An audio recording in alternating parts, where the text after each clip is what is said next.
Hello दोस्तों, gold loan, NBFC, Muthoot finance के बारे में इस वीडियो में हम डिटेल में चर्चा करने वाले हैं। बिजनेस को दोस्तों इस वीडियो में हम समझेंगे। मुथूट फाइनेंस क्या बिजनेस करती है दोस्तों।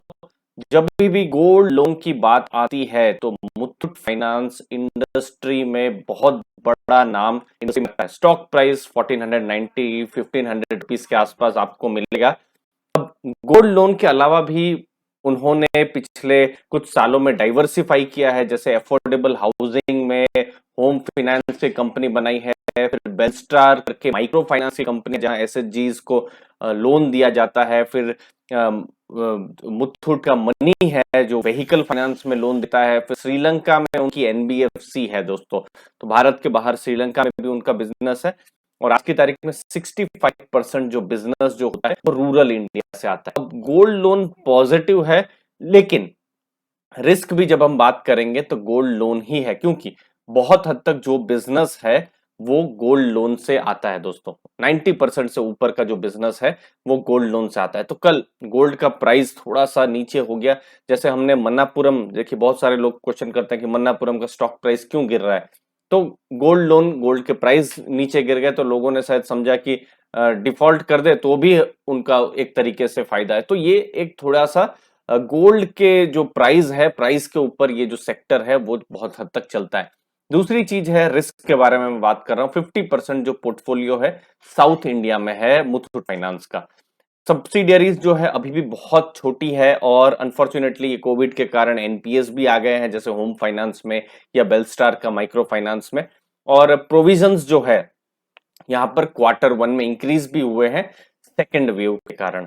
अब एक बेसिक आपको मैं ग्लिम्स बता देता हूं। 29 स्टेट्स में है, 4600 से ज्यादा ब्रांचेस हैं, 25,000 से ज्यादा टीम मेंबर्स हैं। यहाँ पर एसेट मैनेजमेंट अगर आप देखेंगे तो 52,613 करोड़ का ये एसेट मैनेजमेंट है। 171 टन गोल्ड इनके पास है और बड़ा एक रिटेल कस्टमर का बेस है और 2 लाख से ज्यादा कस्टमर यहाँ पर वो सर्व करते हैं। अब देखिए, मुथूट फाइनेंस मेन कंपनी है जो गोल्ड लोन पर काम करती है। उसके अलावा जो मैंने दूसरी जो कंपनी बताई जो माइक्रो फाइनेंस की है, होम लोन की है, फिर श्रीलंका में जो कंपनी है, तो ये सब है। बट अभी भी वो सब बहुत ही छोटी कंपनियां हैं compare to Muthoot Finance. Main business तो मुथूट फाइनेंस से ही आता है, जो कि आपको यहाँ पर आपको दिखेगा। आप देखिए, टोटल एयूएम अगर आप देखेंगे तो 52,613 करोड़ का एयूएम जो है, मतलब जो भी एसेट्स है, जो भी उन्होंने दिया हुआ है वो आता है मुथूट फाइनेंस से। और बाकी देखिए टोटल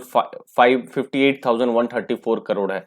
तो मैक्सिमम 90% के आसपास जो भी है ये मुथूट फाइनेंस से ही आता है।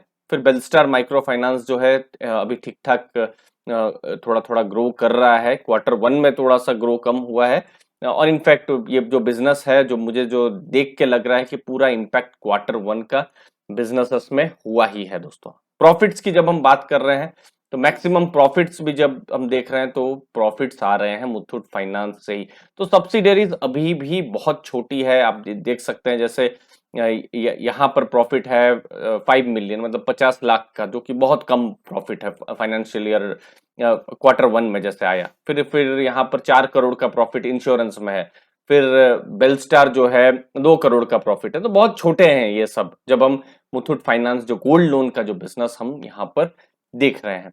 बाकी कंपनी डिविडेंड पे कर रही है। डिविडेंड पे आउट इनका हम देख सकते हैं 20% से 35% के बीच में कॉन्सिस्टेंट डिविडेंड पे आउट है। उम्मीद है दोस्तों आपको वैल्यू मिल रही हो। चैनल को दोस्तों जरूर सब्सक्राइब करके रखिएगा। ऐसे ही कुछ इंटरेस्टिंग जो बिजनेसेस हैं उसके बारे में हम चर्चा करते रहते हैं, एनालिसिस करते हैं, बेसिक डिटेल्स आपके पास हम लाते रहते हैं। अब जहां तक मुथूट फाइनेंस की बात है, जब हम देख रहे हैं गोल्ड लोन का जो पोर्टफोलियो है, अगर हम 8 साल की बात करें, मार्च 2013 से अभी 2021 हो गया है, तो ये डबल हुआ है। तो मतलब जबकि मुझे लगता है डिसेंट ग्रोथ है, 8-9% का ये एक डिसेंट ग्रोथ की तरह यहाँ पर है। एक लंबा समय था जब ग्रो नहीं कर रहा था, लेकिन पिछले साल, जी हाँ, 405 करोड़ से ये बहुत बड़ा ग्रो किया हुआ है। तो पिछला साल एक तरीके से अच्छा रहा था कंपनी के लिए, कंपनी के बिजनेस के लिए। अब गोल्ड लोन का जो बिजनेस है बहुत हद तक सिक्योर्ड बिजनेस भी होता है। सिक्योर्ड क्यों होता है? क्योंकि देखिए, समझ लीजिए 100 रुपए का आपने गोल्ड दिया, जिसको भी, बैंक को दिया या मुथूट फाइनेंस को दिया, जो भी लेंडर को दिया। अब ये बिजनेस में 100 रुपए के गोल्ड की जगह आपको 60 रुपए, 70 रुपए, 80 रुपए, जैसे जिसकी पॉलिसी होगी उतने का आपको पैसा मिल जाएगा और आपके पास पूरा कोलेट्रल रहेगा गोल्ड का। तो एक तरीके से जो बिजनेस है बहुत हद तक जो कोलेट्रल आपके पास रहता है तो रिस्क आपके लिए कम हो जाती है।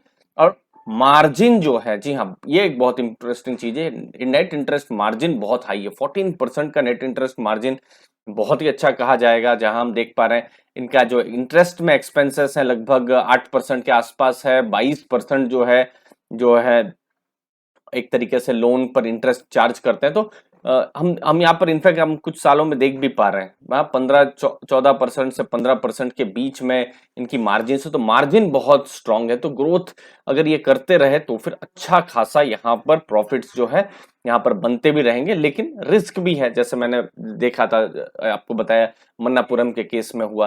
क्योंकि देखिए गोल्ड का प्राइस अगर नीचे हो जाता है तो वहां पर रिस्क हो जाती है, क्योंकि देखिए 100 रुपए का तो आपने गोल्ड दिया हुआ है, अब गोल्ड का भाव ही 80 रुपए हो गया और साहब समझ लीजिए आपने 80 रुपए का लोन उनको दिया हुआ है। तो फिर ऐसे केस में, और दूसरी चीज है देखिए गोल्ड लोन कौन आदमी कब लेता है, जब शायद उसकी बहुत ज्यादा मजबूरी होती है, जब कैश फ्लो बिल्कुल एक तरीके से कम हो गए होते हैं। तो ये सब कुछ रिस्क तो है ही, और मुथूट फाइनेंस में भी वो रिस्क रहेंगे ही। बाकी जब हम एनपीएस की बात कर रहे हैं तो एनपीएस बहुत ही कंट्रोल में है। एनपीएस आप देख सकते हैं ऑलमोस्ट नील के बराबर है जो ग्रॉस एनपीए है, और नेट एनपीए जो है 1.2%, क्योंकि बाद में अगर पैसा नहीं भी मिला तो फिर वो बाद में वो जो भी पैसा है वो फिर ऑक्शन कर देते हैं या फिर कुछ और कर देते हैं।